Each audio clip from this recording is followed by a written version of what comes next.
warahmatullahi wabarakatuh. Selamat siang, halo sahabat paru sehat, bersama saya Dr. Diana. Siang hari ini kita akan membahas tentang third hand smoker bersama narasumber kita, guru kami yang sangat berbakat dan juga masih sangat muda. Mari saya perkenalkan Dr. Andika Pradana, MK Paru, spesialis paru konsultan. Waalaikumsalam warahmatullahi wabarakatuh. Apa kabar dokter? Sehat, alhamdulillah. Baik dokter, kira-kira dok yang akan kita bahas yang ini apa nih dok pengertian dari third hand smoker dan sendiri? Iya, kita akan banyak berbicara tentang third hand smoker. Jadi mungkin istilah ini belum lazim diketahui oleh banyak orang karena selama ini kita lebih lazim dengan proaktif dan rokok pasif, ya, first hand dan second hand smoker. Jadi sebelum kita membahas third hand smoker, kita bahas dulu apa itu second hand smoker atau perokok pasif.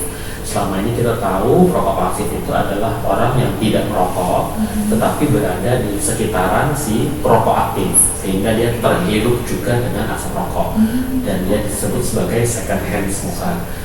Tetapi sejak akhir 2014 dan hingga saat ini itu mulai banyak disoundingkan istilah baru, yaitu third hand smoker atau perokok orang ketiga. Sederhananya, third hand smoker ini adalah orang-orang yang tidak terkena asap rokok, tidak juga merokok, tapi tanpa dia disadari, dia ikut menghirup kandungan senyawa kimia yang ada di dalam rokok. Nah, bagaimana bisa demikian? Umumnya, third hand smoker ini terjadi karena adanya partikel residu dari rokok dan asap rokok tadi yang menempel di pakaian, di ruangan, di dinding-dinding, dan itu bisa bertahan lama.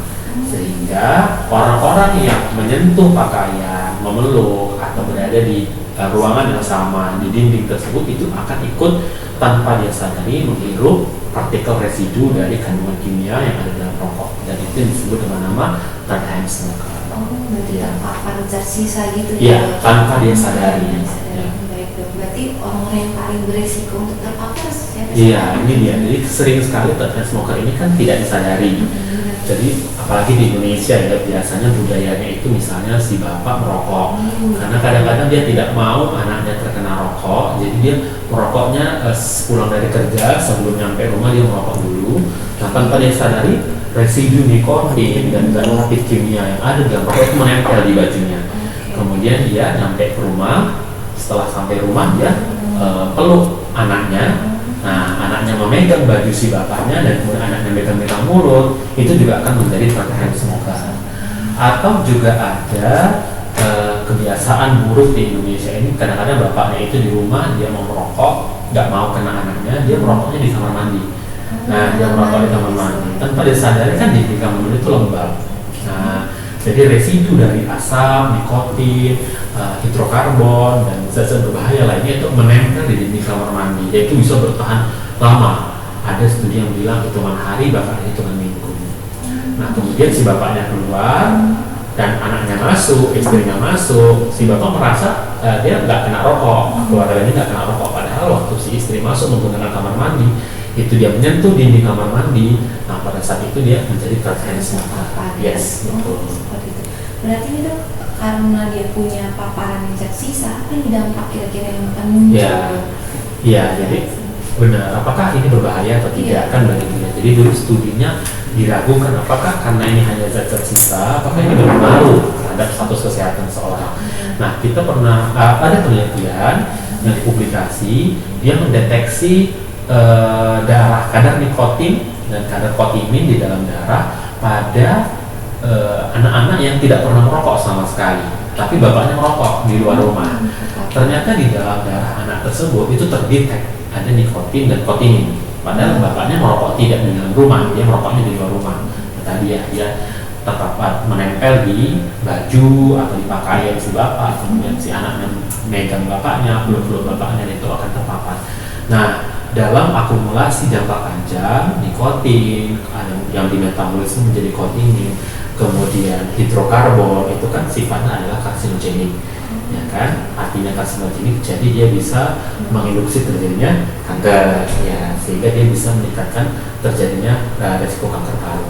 Ya, walaupun memang tidak sebesar perokok aktif, ya, pasti, karena memang kita tahu kan kanker itu ada dua jalur penyebabnya. Yang pertama adalah jalur nikotin dan yang kedua adalah jalur hidrokarbon, aromatik hidrokarbon polisiklik. Nah, dua ini tentu yang paling tinggi ada di perokok aktif. Nah, tentu perokok pasif akan lebih rendah kadarnya, dan kemudian third hand smoker akan semakin rendah lagi, tetapi tetap bisa meningkatkan risiko kanker. Tetap berisiko juga ya dok. Ya. Jadi kalau sudah terpapar nih dok, kira-kira apa yang bisa kita lakukan dok? Ya. Menghindari terjadinya tadi. Ya, tentu saja nomor satu adalah jangan dipaparin lagi, gitu ya. Jadi paparan residu nikotin dan asap rokok tadi harus dihentikan dengan cara tidak boleh ada lagi faktor-faktor yang bisa menyebabkan si anak ini atau orang ini terpapar. Ya, jadi kalau ada ruangan yang dipakai untuk merokok, maka ventilasinya harus diperbaiki supaya residu-residu nikotin yang sudah terlanjur nempel di dinding-dinding tersebut akan hilang, akan lepas. Begitu juga dengan baju itu tadi menempel dengan nikotin, maka ya harus dicuci terlebih dahulu sebelum berinteraksi dengan anak-anak misalnya. Tetapi kalau nikotin atau kotin yang sudah masuk ke dalam darah itu kan sudah termetabolisme, maka ya sudah tidak bisa diotak-atik, tinggal menunggu nanti akan diekskresikan. Suatu hari kan tetap akan diekskresikan. Harapan kita tidak terjadi akumulasi dalam jumlah yang besar yang bisa mencetuskan karsinogenesis tadi. Jadi nih dok, kita ada beberapa pertanyaan juga dari Instagram nih terkait juga tadi dok. Jadi ini kan tadi kita harus membersihkan ruangan dari paparan zat sisa dok. Ini pertanyaannya apakah penggunaan HEPA filter itu berguna dok? Ada juga yang bertanya apakah penggunaan vacuum cleaner itu bermanfaat dok? Ya, tergantung ya kan. Ya kalau bertanya apakah berguna, misalnya menggunakan HEPA filter atau air purifier, tentu akan berguna karena kan dia akan memfilter partikulat matter yang berukuran kecil ya, kalau kita sebut PM10 yang ukurannya sangat kecil, sehingga termasuk juga bakteri-bakteri atau virus. Tetapi kita harus tahu jangkauan HEPA filter itu berapa meter, ya kan? Kemudian atau air purifier yang kecil itu kan jangkauannya paling hanya 2 meter. Jadi ya kalau dinding satu ruangan itu besar ruangannya, tentu saja nggak akan sanggup memfilter itu semua. Begitu juga dengan vakum ya, memang benar salah satu tempat yang menjadi akumulasi residu nikotin itu adalah karpet. Itu sudah ada studinya, itu yang salah satu yang banyak. Jadi si bapak merokok, kemudian apalagi kalau merokoknya di dalam ruangan ya, mungkin ada partikel-partikel asap rokoknya jatuh ke karpet ya. Itu salah satu menempel. Memang betul vakum tadi akan bisa mengurangi ya residu nikotin yang menempel. Tetapi bagaimana dengan dinding-dindingnya, atapnya, kan itu juga tetap ada. Jadi bagaimanapun, walaupun itu dua hal tadi adalah hal yang bisa membantu mengurangi kejadian third hand smoker, tapi tetap nomor satu adalah ya dihentikan paparannya. Penggunaan hand sanitizer itu apakah itu mempengaruhi? Hand sanitizer kan untuk membunuh mikroorganisme ya. Bahkan sebetulnya kan kalau kita tanya mana yang lebih bagus antara hand sanitizer dengan cuci tangan, tetap lebih bagus cuci tangan ya kan, karena hand sanitizer kumannya mati, tapi partikel kumannya kan masih di situ, masih di tangan. Ya sama saja kalau kita bicara tentang third hand smoker kan kita tidak bicara tentang mikroorganisme, kita bicara tentang partikel. Ya dia tetap ada di situ. Tetap ada di situ ya dok. Nah ini dok ada yang pertanyakan sekali lagi tentang vaping nih dok.